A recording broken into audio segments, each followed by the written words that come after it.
Good morning, student. Today's topic is electric field intensity due to electric dipole on equatorial line. इससे पहले मैं आपको पढ़ा चुका हूँ electric field intensity due to electric dipole on axial line. आज हम इलेक्ट्रिक डायपोल के लिए इलेक्ट्रिक फील्ड इंटेंसिटी निकालने जा रहे हैं। कहाँ पर? इक्वेटोरियल लाइन पर। तो देखिए, ये हमने आपका लिया इलेक्ट्रिक डायपोल।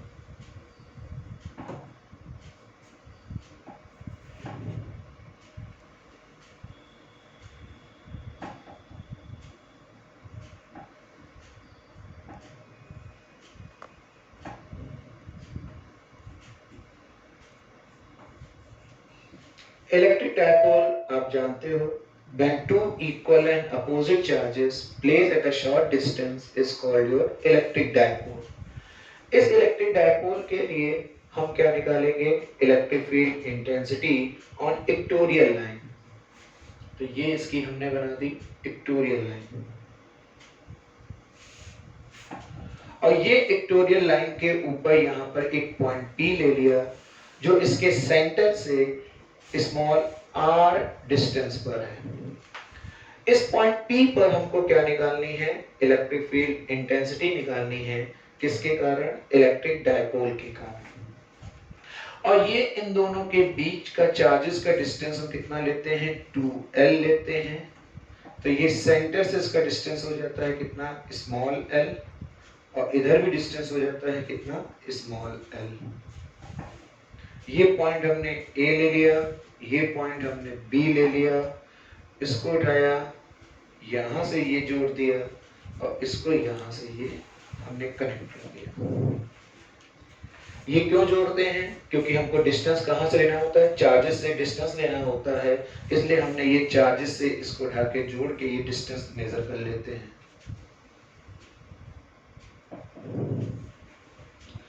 अब यहाँ पर कितने चार्जेस हैं हमारे? दो, एक माइनस क्यू, एक प्लस क्यू। तो इलेक्ट्रिक फील्ड इंटेंसिटी भी पॉइंट P पर कितनी होंगी? दो, एक प्लस क्यू के कारण और एक माइनस क्यू के कारण। तो प्लस क्यू के कारण जो इलेक्ट्रिक फील्ड इंटेंसिटी आएगी उसका डायरेक्शन कहाँ होगा? आउटवर्ड। और माइनस क्यू के कारण जो इलेक्ट्रिक फील्ड इंटेंसिटी आएगी उसका डायरेक्शन कहाँ होगा? Inward. It is your E2। But हमें इलेक्ट्रिक फील्ड इंटेंसिटी निकालनी किस पॉइंट पर है? P पॉइंट पर। और P पॉइंट पर इलेक्ट्रिक फील्ड इंटेंसिटी निकालने के लिए हम क्या करते हैं? इनको दो कंपोनेंट्स में ब्रेक कर देते हैं, एक ये कंपोनेंट और एक ये कंपोनेंट। यहाँ पर ये एंगल हम थीटा मेजर मान लेते हैं। जब ये एंगल थीटा होता है तो ये वाला एंगल भी हमारा कितना हो जाता है? थीटा। और जब ये थीटा हो गया तो ये कंपोनेंट हो जाता है E1 sin थीटा, और ये कंपोनेंट हो जाता है हमारा E1 cos थीटा। सिमिलरली यहाँ पर ये एंगल को थीटा ले लेते हैं, जिससे ये थीटा हो जाता है आपका। और जब ये थीटा हो जाता है तो इसको भी हम यहाँ पर दो कंपोनेंट्स में ब्रेक कर देते हैं। एक कंपोनेंट ये E2 sin थीटा, और एक ये E2 cos थीटा। इसी चीज को आगे आप चाहें इस फिगर तरीके देख लें।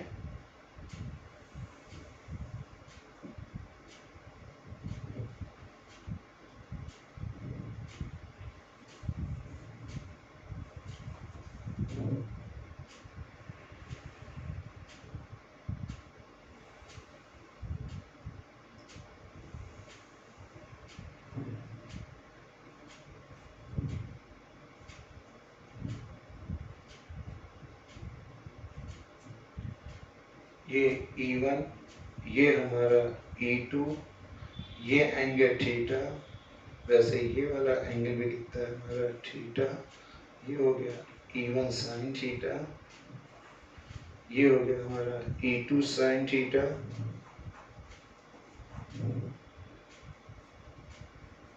तो ये हो गया आपका E1 cos थीटा, ये भी हो गया E2 cos थीटा। तो ये हमारा इलेक्ट्रिक डायपोल। ये इलेक्ट्रिक डायपोल पर यहाँ पे चार्ज माइनस क्यू, यहाँ पे चार्ज प्लस क्यू, दोनों के बीच का डिस्टेंस कितना होता है 2l, ये दोनों के बीच का डिस्टेंस हमने ले लिया 2l, ये इसका सेंटर ले लिया, सेंटर से ये इसकी हमने इक्वेटोरियल लाइन बनाई, इक्वेटोरियल लाइन के ऊपर ये पॉइंट P लिया जो कितने सेंटर से कितने डिस्टेंस पर है, स्मॉल r डिस्टेंस पर है। और इस पॉइंट P पर हमको क्या निकालनी है, इलेक्ट्रिक फील्ड इंटेंसिटी निकालनी है। तो चार्जेस दो हैं तो पॉइंट P पर इंटेंसिटी भी कितनी आती है, दो, एक आती है E1, एक आती है E2, E1 का डायरेक्शन आउटवर्ड, E2 का इनवर्ड। अब बट हमको निकालनी कहाँ पर है, इक्वेटोरियल पर लाइन पर, तो हमने क्या किया, इसको दो कंपोनेंट्स में ब्रेक कर दिया। यहाँ पे ये एंगल थीटा होता है जिससे ये थीटा हो गया, तो यहाँ पे ये दो कंपोनेंट्स ब्रेक हुई तो ये हो गया E1 cos थीटा, ये हो गया E1 sin थीटा। सिमिलरली यहाँ पे ये एंगल हम थीटा अपनी तरफ से मान लेते हैं, जब ये थीटा होता है तो अल्टरनेट एंगल से ये भी थीटा हो जाता है, और यहाँ पर हमने E2 को फिर ब्रेक किया तो ये आ गया E2 cos थीटा और ये आ गया E2 sin थीटा। इन्हीं कंपोनेंट्स को मैंने फिर से यहाँ पे नीचे डायग्राम में दिखा दिया है। और ये इसका हमने इलेक्ट्रिक डायपोल मोमेंट ले लिया, कितना, वेक्टर P, जिसका डायरेक्शन किधर होगा, माइनस क्यू से प्लस क्यू की ओर इसका इलेक्ट्रिक डायपोल मूवमेंट होगा। अब हम निकालने जा रहे हैं electric field intensity due to किस पर, इलेक्ट्रिक डायपोल पर। चार्जेस दो हैं, इंटेंसिटी भी दो आ रही है, तो हमें चार्जेस से क्या चाहिए होता है, डिस्टेंस चाहिए होता है जिस पॉइंट पर हमको इंटेंसिटी निकालनी है। तो सबसे पहला काम हम ये डिस्टेंस को फाइंड आउट करेंगे कि ये डिस्टेंस हमारा कितना है। तो जरा गौर से देखिए बेटे, आपने पढ़ रखा होगा hypotenuse square equals to perpendicular square plus base square, फिर hypotenuse square equals to perpendicular कितना है हमारा r, बेस कितना है हमारा l, तो हाइपोटेन्यूज इक्वल्स टू कितना आ गया under root r square plus l square, और हाइपोटेन्यूज हमारा यहाँ पर किसके बराबर है, AP बराबर BP। हाइपोटेन्यूज यहाँ पर किसके बराबर होगा, ये AP, और इधर से कितना होगा बेटे हमारा BP, तो AP बराबर BP बराबर under root r square plus l square, that is equation number first. ठीक, अब आगे देखिए, अब हम निकालते हैं electric field intensity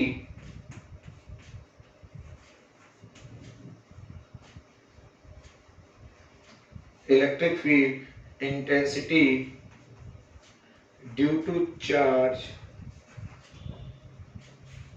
plus q. Electric field intensity निकालने जा रहे हैं किसके कारण, चार्ज प्लस क्यू के कारण। तो फॉर्मूला क्या होता है, E बराबर 1/4 pi epsilon naught k Q upon R square.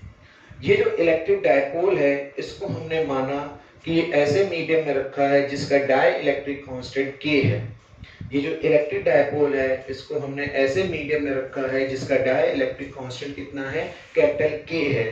तो इंटेंसिटी किसके कारण, प्लस Q चार्ज के कारण, that is your E1 equals to 1/4 pi epsilon naught K Q upon plus Q से डिस्टेंस कितना होगा आपका यहाँ से, BP Q upon BP square. और ये देखिए BP स्क्वायर, और ये BP की आपने वैल्यू निकाली है under root R square plus L square, इसको यहाँ पे पुट अप कर दीजिए तो आ जाएगा E1 equals to 1/4 pi epsilon naught K Q upon BP square की वैल्यू रखिए तो R square plus L square, that equation number second. अब इसी तरीके से electric field intensity due to charge minus q, electric field intensity निकालो किसके कारण, due to charge minus q. Minus q से हम क्या निकालने जा रहे हैं, इलेक्ट्रिक फील्ड इंटेंसिटी निकालते हैं। तो आ जाएगा हमारा E2 बराबर 1/4 pi epsilon naught K Q upon किस चार्ज से निकालना है? माइनस क्यू से, और माइनस क्यू से डिस्टेंस कितना है हमारा? एपी है। तो माइनस क्यू से डिस्टेंस एपी है, तो अपॉन एपी स्क्वायर, और ये हमारी एपी की वैल्यू है, इसको यहाँ पे पुटअप कर दीजिए, तो आ जाएगा E2 बराबर 1/4 pi epsilon naught k q upon AP, और एपी की value under root r square plus l square का होल स्क्वायर किया तो रूट हट गया, तो r square plus l square, ये बन गई इक्वेशन नंबर 3। ठीक, अब इसके आगे डायग्राम को देखिए। हमने जब यहाँ पे E1 E2 को दो कंपोनेंट्स में ब्रेक किया है, तो एक वर्टिकल कंपोनेंट आए और एक हॉरिजॉन्टल कंपोनेंट आए। जरा वर्टिकल कंपोनेंट को गौर से देखिए, E1 sin थीटा कहाँ है? ऊपर। E2 sin थीटा कहाँ है? नीचे। दोनों का डायरेक्शन क्या है? अपोजिट है। तो अगर हम y एक्सिस पर अगर इनको निकालें तो क्या आएगा? EY, और EY किसके बराबर होगा? E1 minus E2। यहाँ पे माइनस क्यों होगा? क्योंकि E1 ऊपर है, E2 हमारा कहाँ है? नीचे है।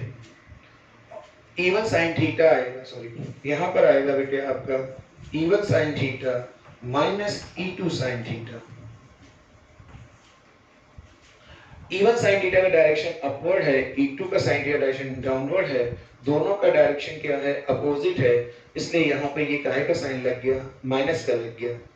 और जब दोनों का साइन माइनस का लग गया, बट इक्वेशन से देखिए ऊपर E1 किसके बराबर है? E2 के बराबर। जरा इस इक्वेशन को देखिए, यहाँ पे ये E1 और ये E2 दोनों आपस में क्या हैं? इक्वल हैं, तो ये हमारे कैंसिल हो गए, तो y एक्सिस पर यानी वर्टिकल कंपोनेंट हमारा कितना हो गया? 0। EY कितना हो गया हमारा? 0 हो गया। यानी वर्टिकल कंपोनेंट पर नेट इलेक्ट्रिक फील्ड हमारी इंटेंसिटी कितनी हो गई आपकी? 0। अब हम किस पे चलते हैं? हॉरिजॉन्टल कंपोनेंट चलते हैं, और हॉरिजॉन्टल कंपोनेंट पर कौन होगा बेटे आपका? EX। हमने मान लिया कितना? EX, और दोनों का डायरेक्शन यहाँ पर क्या है हमारा? सिमिलर है, और दोनों का डायरेक्शन सिमिलर है, तो ये कितना हो गया? E1 cos theta plus E2 cos theta. यहाँ पे दोनों में बीच में क्या लग गया? प्लस। प्लस क्यों कर दिया? तो दोनों के डायरेक्शन यहाँ पर क्या थे? हमारे सिमिलर थे, तो दोनों आपस में क्या हो जाएंगे? ऐड।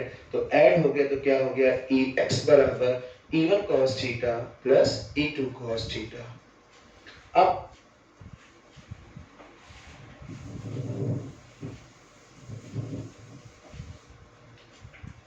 यहाँ पर E बराबर E1 की वैल्यू को वापस करो तो कितना आ जाएगा? 1/4 pi epsilon naught k Q upon R square plus L square cos theta plus E2 वापस करो तो 1/4 pi epsilon naught k Q upon R square plus L square cos theta. एक और एक को जोड़ो, कितना हो जाता है? 2। तो ये हो गया EX बराबर 2 into 1/4 pi epsilon naught k Q upon R square plus L square cos theta. ठीक, अब यहाँ पे ये क्या लिखा है? cos थीटा, और cos थीटा इक्वल्स टू क्या होता है? Base upon hypotenuse. cos theta equals to क्या होगा? Base upon hypotenuse. बेस कितना है हमारा? L, और हाइपोटेन्यूज कितना है? Under root R square plus L square, then L upon root रहो तो क्या लगेगा? R square plus L square की पावर कितनी? 1/2।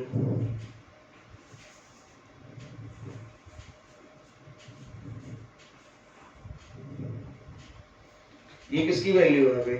cos थीटा की। ये cos थीटा की वैल्यू यहाँ पर क्या करें? हम वापस कर दें तो आ जाएगा EX बराबर 2 dot 1/4 pi epsilon naught k Q upon R square plus L square into L upon R square plus L square की पावर कितनी? 1/2 और यहाँ पर इसकी पावर कितनी है 1 1 और हाफ को जोड़ा तो कितना हो गया पावर 3/2 तो Ex equals to 1/4 pi epsilon naught 2QL upon R square plus L square की पावर 3/2 ये आ गया आपका Ex।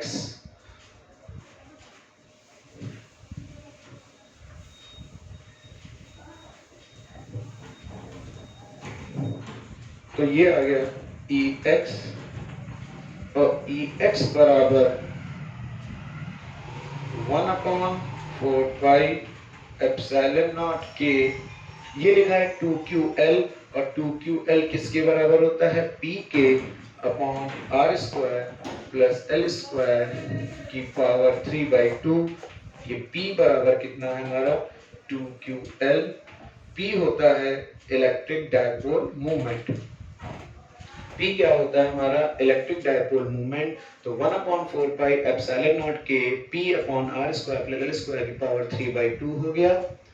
जरा फिगर को देखिए यहाँ से यहाँ पे L हमारा बहुत बहुत छोटा है किससे R से तो हम यहाँ पर सो L square will be neglected L square को हम लोग यहाँ से क्या कर देते हैं नेग्लेक्टेड कर देते हैं और जब L स्क्वायर ऐसे नेग्लेक्टेड हो गया तो बचा R स्क्वायर स्क्वायर से स्क्वायर क्या हो गया कैंसिल हो गया तो Ex बराबर 1/4 पाई एप्सिलॉन नॉट के P अपॉन R क्यूब ये आ गई आपकी word electric field on the horizontal total Ex आ गई। अब हमने रीसोल्यूशन ऑफ वेक्टर का फॉर्मूला लगाया रीसोल्यूशन ऑफ वेक्टर का फॉर्मूला से E बराबर क्या हो जाएगा Ex square plus Ey square क्योंकि अभी हम दिखा चुके थे आपको कि Ey हमारा कितना था 0 और Ey यहाँ पर 0 था तो E बराबर कितना हो गया हमारा Ex के हो जाएगा। जब यहाँ पे Ey की वैल्यू आप 0 रखोगे तो क्या बचेगा अंडर रूट Ex स्क्वायर तो बाहर कितना आ गया Ex और ये Ex की वैल्यू उठाइए यहाँ पे पुटअप कर दीजिए तो आ जाएगा E बराबर 1/4 पाई एप्सिलॉन नॉट के P अपॉन R क्यूब ये हमारा प्रूफ हो गया इलेक्ट्रिक फील्ड इंटेंसिटी कहां पर due to electric dipole on equatorial line पर। अगर यहीं पर मान लीजिए इस इलेक्ट्रिक डायपोल को हम किस में ले लें वैक्यूम में ले लेते हैं तो हमारा क्या हो जाता है अगर वैक्यूम में ले लें तो वैक्यूम के लिए k की वैल्यू कितनी हो जाएगी 1 और वैक्यूम में अगर ले लें तो k की वैल्यू कितनी आएगी 1 और जब k की वैल्यू 1 आएगी तो यहाँ 1 रख दीजिए तो अब आ जाएगा E बराबर 1/4 pi epsilon naught P upon R cube newton per coulomb.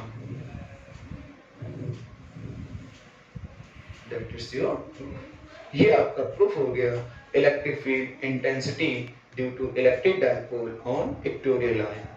आई होप इतना आपको समझ में आया होगा। ओके